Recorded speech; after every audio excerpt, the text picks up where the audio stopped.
Namo tassa bhagavato arahato samma. Namo tassa bhagavato arahato samma sambuddhassa. Tassa bhagavato arahato samma sambuddhassa. Sugihontu para upasaka dan upasika sekalian. Semoga Anda semua dalam keadaan sehat, damai, dan bahagia. Ya, seperti yang sudah diumumkan di Instagram DBS, pagi ini saya akan menyampaikan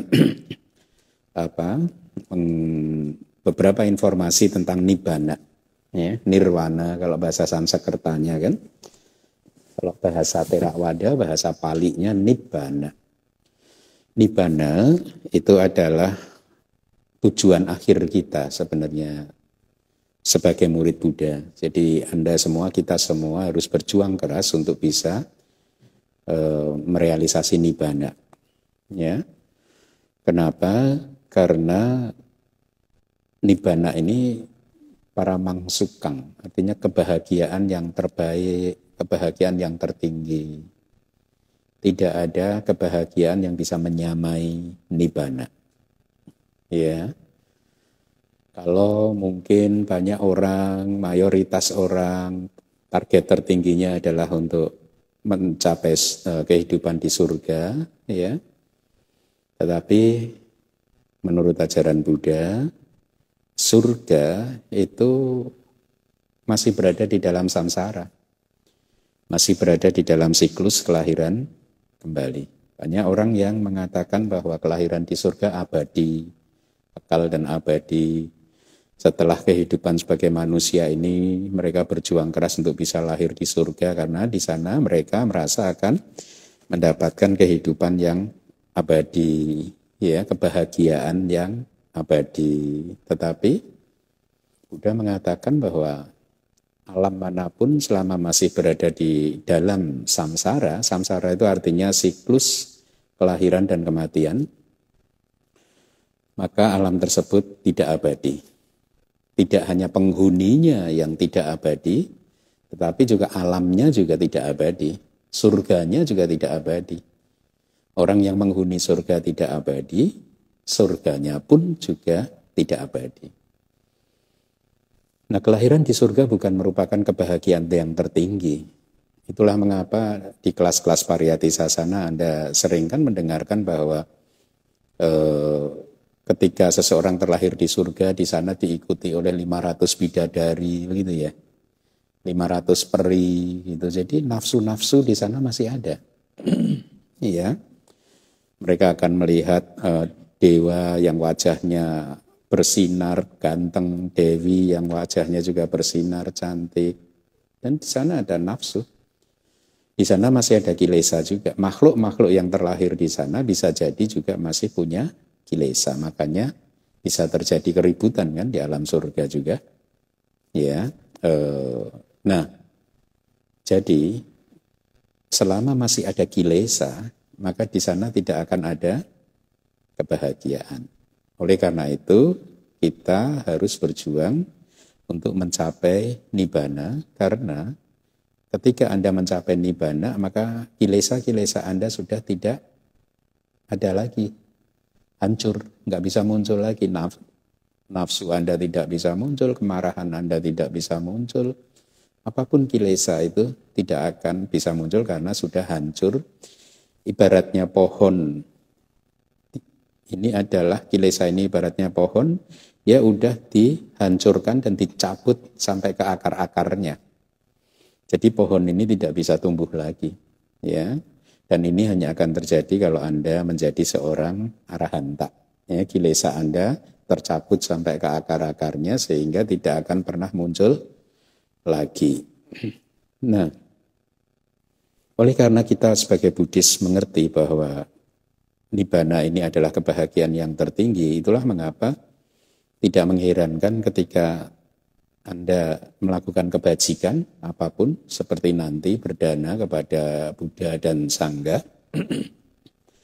Anda mengucapkan aspirasinya adalah idang me punyang nibbana sakpacayo hotu.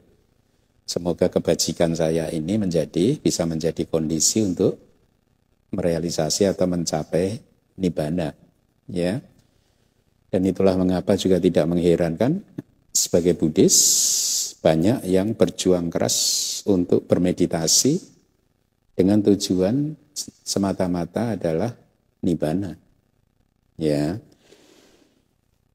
Nah, walaupun Anda sudah sering mendengar kata nibbana, tetapi pagi hari ini saya akan mencoba merangkumkan beberapa informasi yang ada di kitab suci kita tentang nibbana, ya. Paling tidak ada 5 poin yang ingin saya sampaikan. Poin yang pertama adalah apakah nibbana itu nama atau rupa? Ya, Anda sering kan mendengarkan bahwa segala sesuatu itu hanyalah nama dan rupa, batin dan materi, ya. Sesungguhnya menerjemahkan rupa sebagai jasmani juga tidak begitu tepat. Karena rupa itu tidak hanya mencakup tubuh jasmani kita, tetapi juga ini benda-benda ini. Makanya kan saya tidak pernah, seingat saya, walaupun pernah mungkin itu kecelakaan sekali, 2 kali, menerjemahkan rupa sebagai tubuh jasmani. Rupa itu materi, materi itu bentuk yang dapat dilihat, gitu, ya. Dan memang juga kalau Anda bermeditasi kan memang rupa itu bisa dilihat, terlihat, ya. Nah, pertanyaan yang pertama, apakah nibbana itu nama atau rupa? Ya, yang jelas nibbana bukan rupa. Rupa, surga itu rupa. Alam manusia ini rupa kan? Ya, nibbana bukan rupa. Rupa definisinya adalah sesuatu yang ketika tertekan oleh kondisi-kondisi yang berlawanan, dia mengalami perubahan. Itu definisi dari kitab suci. Jadi dharma yang mengalami perubahan ketika tertekan oleh keadaan yang berlawanan, dia berubah. Keadaan yang berlawanan itu apa? Panas, dingin, ya. Kulit kita ini kalau pas di hawa panas berbeda dengan ketika berada di hawa dingin. Itu yang tampak mata kasar, ya. Walaupun sebenarnya dalam pengertian puncaknya rupa tidak sebatas yang Anda lihat, ya, tetapi Anda harus melihatnya dengan melalui meditasi dengan bantuan konsentrasi yang sangat kuat, gitu, ya. Terus kondisi yang berlawanan yang keduanya lapar dan dahaga. Ya, ketika Anda lapar dan tidak lapar, bentuk wajah Anda bisa berbeda. Ketika Anda dahaga dan tidak dahaga juga bentuk wajah Anda mungkin bisa berbeda, berubah, ya. Benda mati juga kalau kena panas dingin bisa berbeda kan, ya. Kemudian terkena gigitan nyamuk, serangga. Kalau terkena gigitan nyamuk dia berubah langsung, serangga gitu. Nah, rupa adalah fenomena yang berubah ketika dia tertekan oleh situasi atau keadaan yang berlawanan seperti itu. Nah, nibbana tidak seperti itu. Nibbana tidak pernah berubah. Kalau tadi di dalam samsara itu semuanya anicca, tidak kekal, nibbana kekal, abadi. Nibbana itu dikatakan oleh Buddha tidak pernah muncul dan tidak pernah lenyap. Susah kan memahaminya kan? Tapi ada. Tapi ini nggak pernah muncul, makanya nggak pernah lenyap. Kenapa? Karena kalau nibbana itu pernah muncul, maka dia harus lenyap. Logikanya seperti itu. Karena itulah nibbana dikatakan sebagai fenomena yang tidak pernah muncul dan tidak pernah lenyap. Makanya abadi. Itulah mengapa saya sering menerjemahkan di dalam buku-buku terjemahan kitab Nisaya saya, amata. Amata itu sebenarnya tanpa kematian. Nibbana itu tanpa kematian. Saya sering menerjemahkan sebagai keabadian karena itu cocok dengan ajaran-ajaran spiritual yang lain. Banyak orang yang mengejar juga keabadian gitu. Nah, jadi nibbana bukan rupa karena nibbana tidak pernah berubah. Ya. Tidak seperti rupa tadi, materi tadi gitu. Nibbana juga bukan fenomena yang anicca, tapi ini adalah fenomena yang abadi. Ya. Nah, kalau nibbana bukan rupa, lalu apakah nibbana itu nama, batin? Ya, nibbana itu batin, nama. Ya, jadi nibbana itu nama, tetapi berbeda dengan nama yang biasanya kita kenal di dalam samsara ini, yaitu cita atau cetasika. Ini bagi yang sudah belajar Abhidhamma. Nama, cita dan cetasika, atau khususnya cita, adalah fenomena batin yang bisa mengambil berbagai objek begini kan? Ya kan? Lihat sekarang telinga Anda mendengarkan saya. Jadi batin Anda mendengarkan objek berupa suara saya. Mata Anda melihat ke saya. Ya. Jadi nama batin yang biasanya kita kenal itu adalah fenomena yang bisa mengambil berbagai objek. Paham? Tapi nibbana tidak bisa mengambil objek. Loh, kok dikatakan nama, Bante? Lalu definisinya bagaimana? Ya, nibbana adalah nama atau batin dalam definisi yang seperti ini. Nibbana dikatakan sebagai batin karena dia bisa membuat cita dan mungkin sebelumnya saya sampaikan definisi nama dulu ya.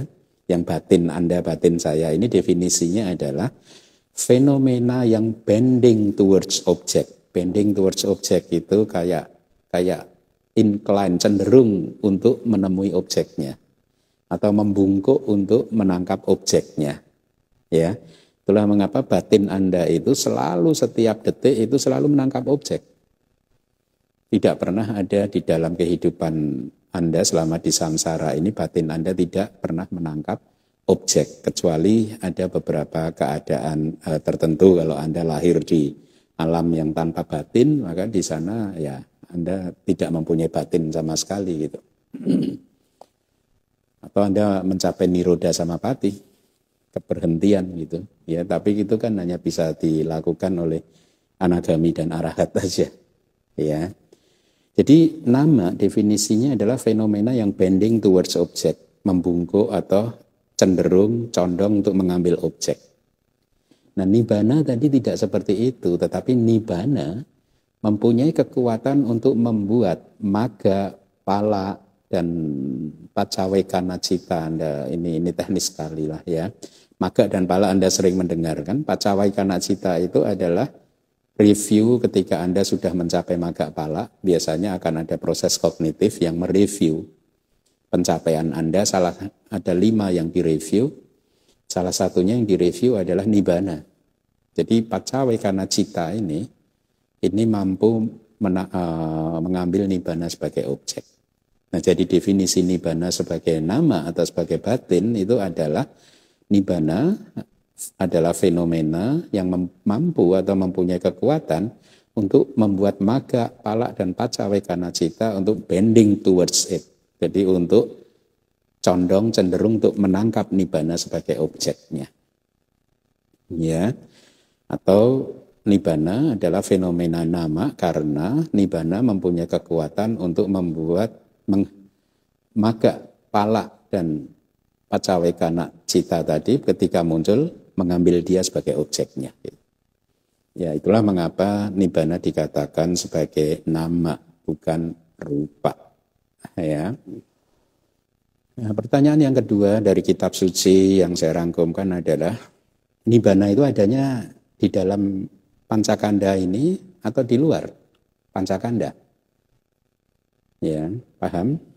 Jadi nibbana, Anda mungkin sering mendengarkan guru-guru meditasi mengatakan nibbana ada di dalam diri kita gitu ya. Nah, sekarang saya sampaikan apakah pernyataan itu benar atau tidak. Memang kalau di Sutanta, di Sutta Pitaka, itu di sutta yang namanya adalah Rohitassa Sutta, di sana disebutkan seperti ini. Jadi Rohitassa ini dewa. Pada suatu hari datang menemui Buddha, lalu bertanya kepada Buddha, Buddha, mungkinkah kita ini mencapai akhir dari dunia dengan cara berjalan kaki? Nah, ini bagi yang tidak Sekali lagi ini membuktikan pentingnya kitab komentar lah ya. Karena sutanya hanya mengatakan mungkin nggak kita ini mencapai akhir dunia dengan cara berjalan kaki. Dijawab oleh Buddha tidak mungkin. Gitu. Nah, dewanya kemudian mengatakan, oh pantas, dulu di kehidupan lampau saya mempunyai psychic power, mempunyai kekuatan batiniah yang bisa terbang dengan sangat cepat sekali. Saya mencoba terbang menuju ke akhir dari dunia, tapi tidak pernah tercapai gitu. Terus Buddha mengatakan, akhir dunia tidak bisa dicapai dengan cara jalan kaki atau apapun, melainkan dengan kebijaksanaan. Ya. Nah, jadi di sini ada dua definisi yang berbeda. Kalau menurut Rohitasa, dunia itu diartikan dunia yang terlihat ini kan, tapi Buddha mengatakan dunia ini adalah pancakanda.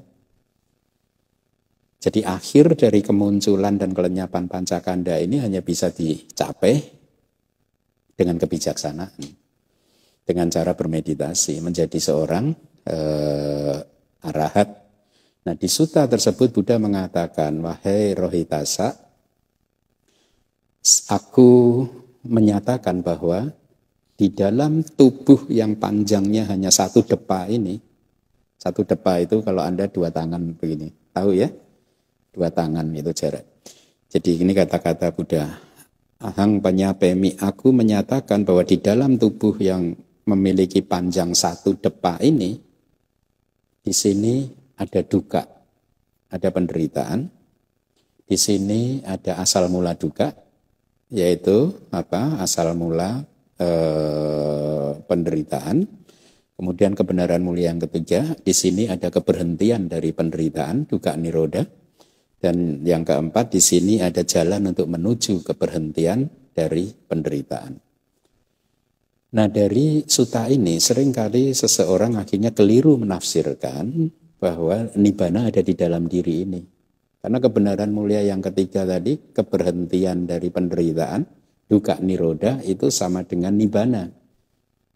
Ya, itulah mengapa mungkin Anda pernah mendengar guru-guru Anda gitu mengatakan, kan nibbana ada di dalam diri kita kok, tidak di luar diri kita kok gitu.